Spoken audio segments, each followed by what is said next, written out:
guys, welcome back to my YouTube channel. My name is Ayoba Mimbakare and I'm a student of Virginia Commonwealth University. Thank you so much for tuning in. If this is your first time here, I'm an international student, like I said, and I teach people how to apply to schools in the United States free of charge. And then in other countries, you'll pay tertiary money, which is your application fee.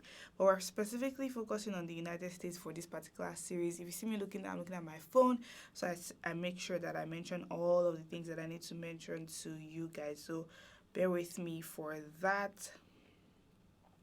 So today's topic basically is how exactly do I know the school to choose? How am I supposed to know this is the right school? How am I supposed to know, okay, this is where I should go? Firstly, how should you do that? The first thing you should do is go and call on God. Go and ask the Lord. God, did you say that Obodoyinbo is for me? Did you say that the United States, the US of A, is it for me? Is that where your will is for me? Is that where I'm going to flourish? Is that where I'm going to fulfill purpose? Is that where you want me to go to school for? I'm going to be mentioning like different terminologies here. I'm going to be explaining them, but if you have not watched lesson 1, go watch lesson 1 because that's where all the juice and terminologies are. That's where you're going to understand what I'm saying particularly, okay? All right, good. So, the first thing, like I said, the God factor. You cannot throw it away. If you're going to follow the instructions I'm going to give you on this YouTube channel, God is like number 1. Because for a lot of people that want to come and school in the US, yes, God wants you to come, but God, you do know that God can tell you the name of the school that you should apply to. It's possible. Hey? Instead of you stressing yourself, sit down with God. Let him give you the school. He will give you your heart desires. Sit down with him. But also, I know so many of you are just like, okay, let me know the physical part. When I say physical, I'm talking about physical and spiritual now. Some of you are like, let me know the physical part. Let me know just what to do. What should I choose? How should I choose this particular school? The first thing that a lot of international students never consider is location, including me. When I was applying, my God in heaven, I was literally just applying to different schools. I wasn't really particular about states. What's my business? Let me reach here. That was what was in my head. Let me just reach here. It's not that I've landed here that I'm like, oh my God. If not for the love of God, if not that God gave me the school to come to, so we'll be suffering. But God is faithful. He's merciful. So basically, location. When I say location, now I'm not saying like you shouldn't apply to schools in certain places. No school is out of limits for you, okay? You are the one that's supposed to be dominating in this world as a Christian. So everywhere that your footsteps in, the Lord has given you what? Possession. But it's also sweeter and beautiful when the Lord has given you, when he has ordained your place for you, and there's a set place that he has kept for you, okay? Now, location. What do I mean by location? We all know the different weather conditions that we have in our countries. The country that I'll be using to do comparison today is Nigeria. Nigeria is always hot. I think it only snows in one state in Nigeria, which is Jos or Plateau State. And coming here, if you're someone that, and even as I lived in Nigeria, I liked being warm a lot. Like, you would see me with a lot of sweaters. Like, once it's like 6 p.m. in the evening, where are you going to find Ayo? Under the duvet, covering herself. Like, you're not going to see me like say, oh, today is hot, I want it cold, blah blah. No, like it will be hot obviously, and I'm like, oh, I just want it cold. But like once it start getting cold, I start getting cold easily. I get cold easily. So for me, if I had gone to a state like Michigan, snow used to fall like this, Michigan, right? I'm pretty sure that even though I would have survived, even though I would have flourished, it would have been hard adjusting to. So now we're looking at things you should think about or things you should do or take note of before applying to school, so that you're like, once I get here, how will I adjust? Because it's one thing for you to come here and try to adjust to the culture shock. I'm going to talk about culture shock also, you guys. It's like inside this video, we'll do culture shock together because they match. And so location, like, I know like in Virginia, I always saw snow, like, and the snow wasn't like as thick as other schools that or other states that they literally have to shovel the snow off the driveway. Are you understanding me? No. That's simply not it. some states I know, like in Virginia, I've not many people I've not like stayed here for a long time, but like where I am specifically, Virginia Commonwealth University, I only saw snow falling like once, but like I saw snow on the floor and then I could like walk and all of that. We didn't even need to wear like the heavy boots, but like if you watch all those films that snow be everywhere, people can actually do snow angels. We can't do that here. Okay, so you have to look at it. If you're someone that you're like, I like the cold, carry yourself. They go where they snow. Go there. Okay, go where it snows, or come to whatever state you want to go to. Another thing is Texas. People are like, Texas is always hot. One thing you need to know is all what I'm saying like this. All these states, I haven't been to every single one of these states. I'm just saying it as what people are saying there. So you can reach there now, and it might be different from what I'm saying because obviously because of like global warming and a lot of other things, the weather is changing a lot, so we can't really predict. Since a lot of you are resuming like next year, we can't really say, okay, this is how the weather is going to be by the time you come next year. So basically fall semester is literally cold because after fall you are entering winter.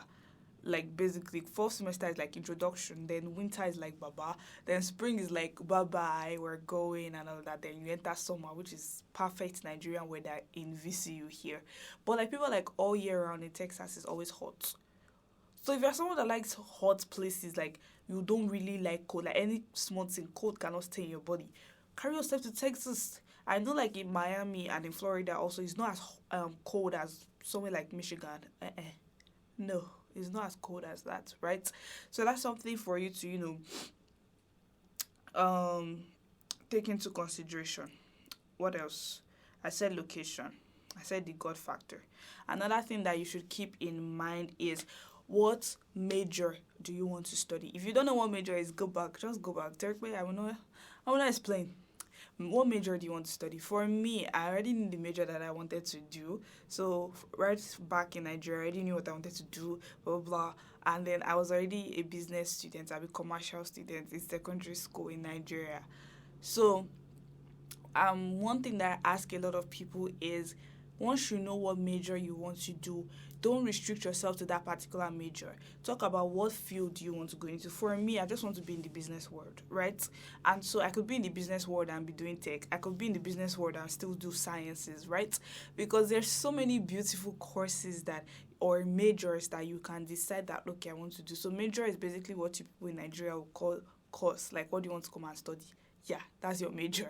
And then your courses are the courses or the subjects, as they will say in Nigeria, the things you will do under that particular major or course. So I'm going to be calling them majors or programs.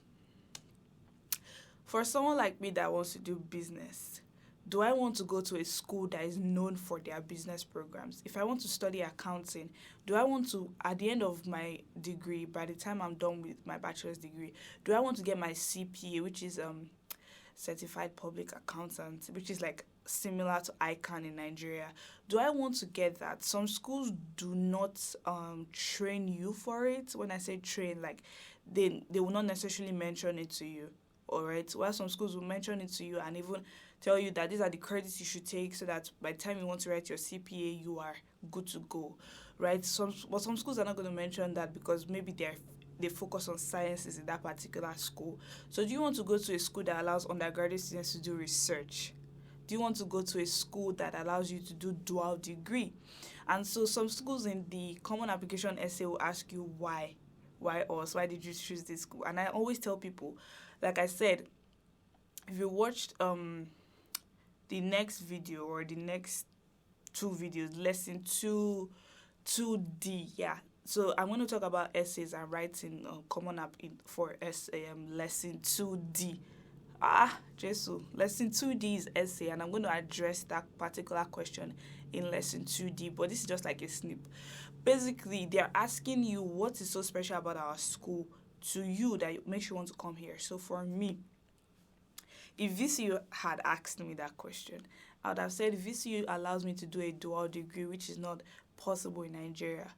It might be possible in whatever country you're coming from. It's not possible in Nigeria. What's a dual degree? A dual degree is basically 2 degrees at the same time. So I can do my master's in accountancy or master's in accounting with, not master's, bachelor's in accounting with bachelor's in finance, bachelor's in accounting with bachelor's in forensic science. I can do that. Another thing is you're allowed to do minors here, which is like a certificate degree. So like your normal course is, or your normal major or your normal program of study is 120 credits if you're doing 4 years, which is 30 credits per year, 15 credits per semester. Okay, if it's getting confusing, just be commenting that so I can explain better. If you join the Zoom, which we will do after lesson 2D, the Zoom meeting is going to be after lesson 2D. All right, the link is going to be up very, very soon. And I'm going to have you guys sign up on like a wait list. Right. All right, so the what did I want to say? Yeah. So a school that allows you to do minor. So I can do a bachelor's in accounting and a minor in forensic science, a bachelor's in accounting and a minor in homeland security, a bachelor's in accounting and a minor in health science. I'm still in the health in the business world, but I have those certificates. I have that degree, that minor to package my degree. Of course, it's gonna cost you more money, but still, it's just common sense. Everything here, the way it is in the US, is you pay per credit. One credit times how many credits you're taking will determine your tuition. So, but don't focus solely on that, all right? Go and watch lesson 1 that will explain how to know your school fees and all of that, all right? And so now, a school that allows you to do that, if you are coming here to study something like engineering, are they going to allow you do projects? Are they going to some schools have something called co-op for international students, and that it is required, or internships are required for international students that do engineering. I'm not saying all schools have that, but I know like in VCU, for an engineering student to graduate as an international student, you must do co-op, which is like you getting experience in a company. You can say that's the main reason why you want to come to their school, because you didn't have that opportunity in Nigeria. You don't have that opportunity in other schools. Very few schools even do the if very few schools make internships and co-ops mandatory. It is something that is optional. They would advise you to do it, but they will not say, okay, you won't graduate without it. But if you're applying to a school that's like, you're not going to graduate without this, you're like, yes, I like this kind of school because it means that they're going to be dedicated to also helping you find these companies, provide you resources for that. Is it the support system that the school has? Like, I know that VCU has peer teaching instructors that can teach you. They have office hours for professors, things that I didn't know before, okay? And then like VCU also has Brown Pantry, which is like free food, like fresh stuff, like onions, bread, things like that. Then they have the Suit Yourself closet, which is where you can like, for business students, I think other students are allowed to go there, but it's mainly for business students in VCU, so they can just go there. If you have an interview, you can go there and get like corporate outfits. I don't know if every other school does that, right? And that's something that you can actually research. It is online. Every single school mentions it on their website. So when they ask you why us, this is still the snip. You're going to go back to their website and read what are the things that they are offering me in this school, right? Do they have accelerated degrees? Meaning, can I finish my bachelor's in 3 years instead of 4 years? Can I do 4+1, which is bachelor's in 4 years and master's in 5 years? Can I do 3+1, 3 years bachelor's and 1 year master's? These are offerings that schools have that not every school is going to offer you. Some schools are liberal arts. That means they're going to allow you to take a bunch of different courses, and most liberal arts schools don't have the normal courses that everybody would have. So a school with a liberal arts school will not have accounting, but they would have business, banking and finance, things like that. I'm not saying all of them. These are just like majority of the schools, right? And so you can say, okay, because this school is liberal arts, it means that I'm going to be able to take a bunch of courses that would help me all round. I'm not just coming here to be stuck with just what I want to study. I'm going to learn other things. I'm going to grow in this school. Or is it societies? Does the school have student organizations for you to join, like maybe for volunteering, maybe for global warming, if it's something that you're really, really persistent about? If it's robotics, do they have a robotics student org? Do they have a support system? Do they have what's that word? Are their dormitories open during the break, like especially as an international student, so that you don't have to find somewhere to stay during the break? What kind of food do they serve there? You talk about it, even the smallest things. These are things that would excite you. Is it you could also say, okay, because of the city, because there are so many companies in that particular city, that you know that once you get there, you're gonna gain a lot of work experience. For someone that wants to do like agriculture, you would most likely go to countries that have like, I said countries, just so you most likely go to states or apply to schools with states that have a lot of like countryside, like farmland, so that you can gain your experience. And I think Wyoming has like a lot of farmland, and like there's always like pictures of cattle on like in Wyoming. Like, where do they have a lot of farmers? That's where you would most likely go to if you want to do agriculture. If you want to do something like art history, which is, I think, art history. If you want to do something like that, you most likely go to like, a school in New York, because they have a lot of museums for you to go and quickly do your project on time. Not the one that you'll be scrambling and scrambling and scrambling. If you want to do something related to just history, you probably want to go to a state that has a lot of history, like Virginia, because that's where like slavery and all of those things happened. In Virginia, there's so much history. Oh my god, in Virginia. Like, those are things that will determine where am I going to go to. Some schools are known, like once you go to this school, you're a business student, you are very good. Like, I know Rice University is one of the best schools for like business students. Is that why you're choosing them? Are they ranked first or second or 50th or 120th on the list? If you're someone that is coming to do sports here, participate in sports, like you're coming to be a student athlete, why did you pick that particular school?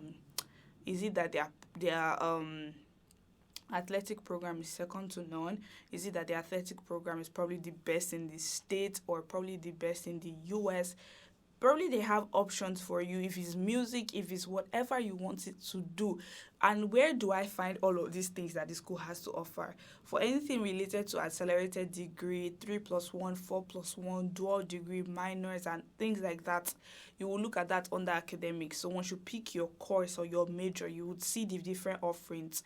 So some schools will have like bachelor's in accounting with a concentration in data science or data analytics, things like that. There are courses like that. Somebody will just tell you they're doing accounting. Meanwhile, they're also doing the concentration in like data science. And so by the time the person comes out, the person is able to, have some experience to work in tech, but the person still has a business background. That's it. You have to do like this umbrella. You will not stick yourself to one particular thing. And there are also brand new courses. Like, I know VCU just introduced this course, health administration, which is basically business administration in the healthcare world. For someone that wants to be in the healthcare world, but you don't want to be a nurse or you don't want to be a doctor, you can be a health administrator and things like that. Are you understanding me? You could even still study you could do what's that word? Accounting with a minor in health administration, and that's where you learn like medical billing and medical coding, like the accountants that work in hospitals. See, and there is very plenty opportunities. Don't restrict yourself to just one. I want to do accounting. Think about what are your other passions and desires. They will most likely find a course. And some schools have something called interdisciplinary, meaning that they will build your course for you. So I've seen people that are doing bachelors of psychology with bachelors of fashion merchandising. Like, you want to do fashion, but you also want to do psychology. You can do the two, but that's not a course that every school is going to have. So you can actually sit down with your advisor, and your advisor is your main point of contact in your school. So yes, each student has one. They are generally nice people, but kabash and pray before they give you advisor. You won't necessarily know that, oh, this week they're going to give me my advisor. So this admission journey, you will pray everything forward. As you're applying, they are favoring you, giving you good advisor, giving you this, giving you good professor, giving you good classes, giving you good timetable. Okay? You are picking good timetable and good classes. All right. And then for someone that is like, okay, I know that I want to do something related to healthcare, you most likely want to go to a school that is surrounded or close. Most universities have hospitals to start with, but you want to go to you also know like people will rush them. So if you know that you want to do nursing or medicine, blah blah blah. You most likely go to a state that or a school that is surrounded by so many hospitals, so that even if they decide that you should go and do your internship or or your placement is in like one hospital like that, it will not be 30 minutes or 1 hour away from your school. If you are going 6 a.m. in the morning, you do you know since when you have woken up to carry yourself and go and then come back and still go to school.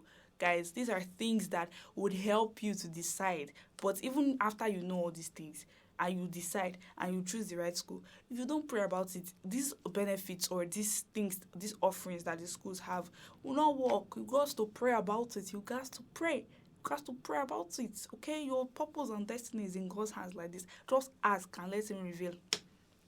Okay, it is the glory of God to conceal things and the glory of kings to reveal things.